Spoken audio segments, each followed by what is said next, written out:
Does the Levo SL want a party at the back? I'm not so sure, but let's go find out.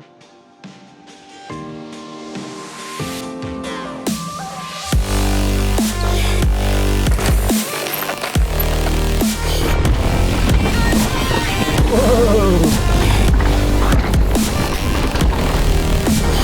Woo-hoo-hoo!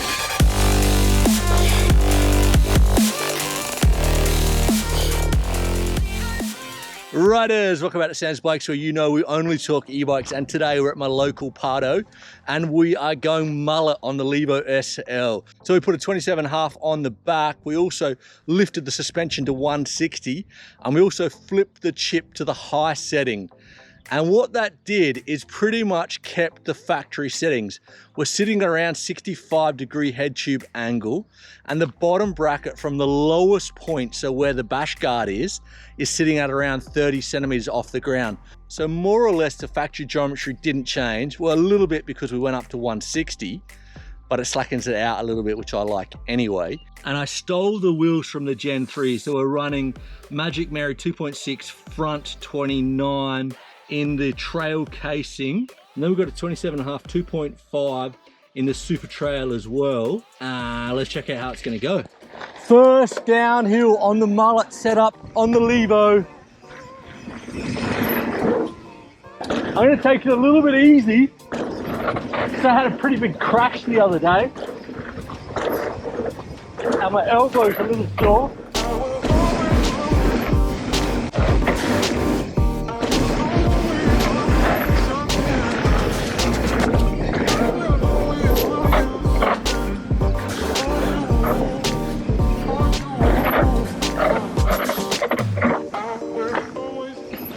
Definitely less traction on the back. It wants to pull out a little bit.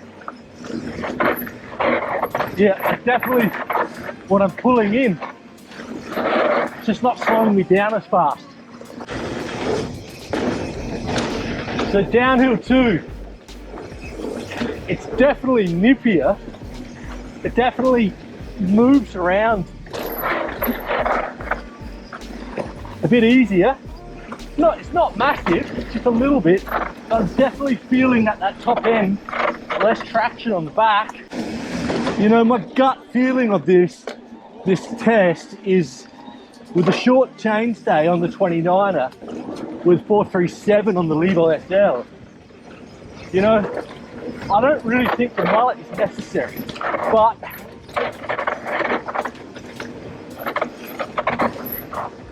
you know, quite a few people asked me, so I'm doing it.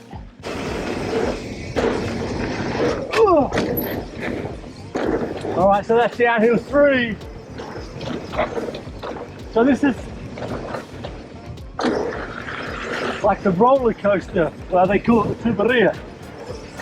Now this is fast, pretty flowy, and I'm gonna say, I think I like it better on the 29er, just when you start getting up into those corners.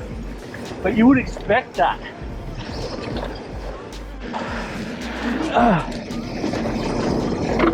Whoa, whoa, whoa, whoa. Yeah, the ass definitely wants to party. You have to weight the back more, like on all mullets. Let's do a manual attempt. Whoa, whoa, whoa, back comes up way easier. Almost looped out. So normally you'd have to kick really hard to get this up. When you're learning to manual a new bike, you've got to find that balance point. Oh. That's it, that's it. Oh. Definitely easier to manual, but because it's got a shorter back end, so it's easier to get the wheel up and into that position, it's harder to hold it there because you have like a smaller window of finding that perfect balance. With a 29er, you've got a longer chainstay or you've got a longer wheelbase. So it's harder to kick up into the manual, but when you kick up, once you get it up there, it feels like you have a bigger area to balance in. I hope that makes some type of sense. How does it climb? Shorter back end, it's already got a short back end. There's a pretty steep pinch climb. And yeah, the front wheel just came up a little bit then. I definitely have to load the front more. And I do that by bending my elbows down towards the cranks and push my head more over the handlebars. Definitely more like a cross-country position, but it can climb. And something I just noticed then is I just did this back-to-back, this downhill. And I've already adapted my body position and the back end doesn't seem to be wandering as much.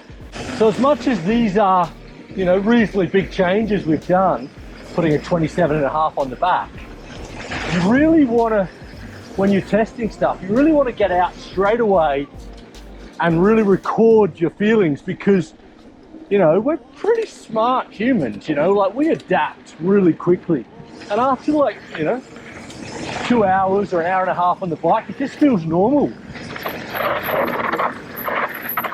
I mean, for me, that's pulling up a lot better now. So I've just adapted my body position. Steering does feel quite a bit sharper. Quite like how it feels with steering. Like, I know these trails really well. I just noticed then as I was coming into that corner, I just came in, like I just lost a little bit of traction on the back where I wouldn't with a 29er. Now this is where it should shine, this bike. All right, so now definitely shit on traction. So now it's coming into a bit of a tight section.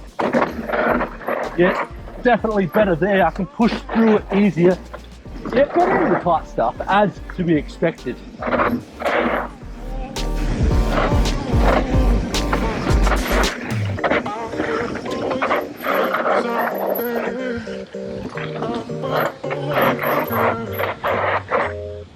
Quite nice in those really tight corners where you can just push, sit on the back more, push it through the corner. Still that back wants to wander at speed. Okay, so the 2-hour Levo mullet test has been done at my local trails Pardo. And how did it go? Downhilling, it's less stable at high speed, it has less traction, it is more playful in and out of those corners. You can definitely change directions faster, it manuals better, but saying that, when you try manual, finding that balance point is harder. And climbing normal climbs is fine, you know, like not a problem. But when it gets steep, those pinch climbs, you definitely need to weight the front more than you would with the original 29 wheels.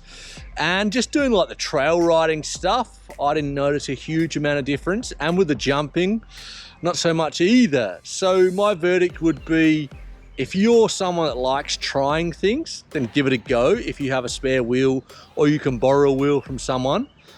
But I didn't see it much of a benefit. Like, I mean, it was a very quick test. And also, riders, I want to say we adapt to these bikes so quickly. Half an hour after setting out and doing the setup on the Mullet, I started adapting and changing my weight and weighting the bike more at the back.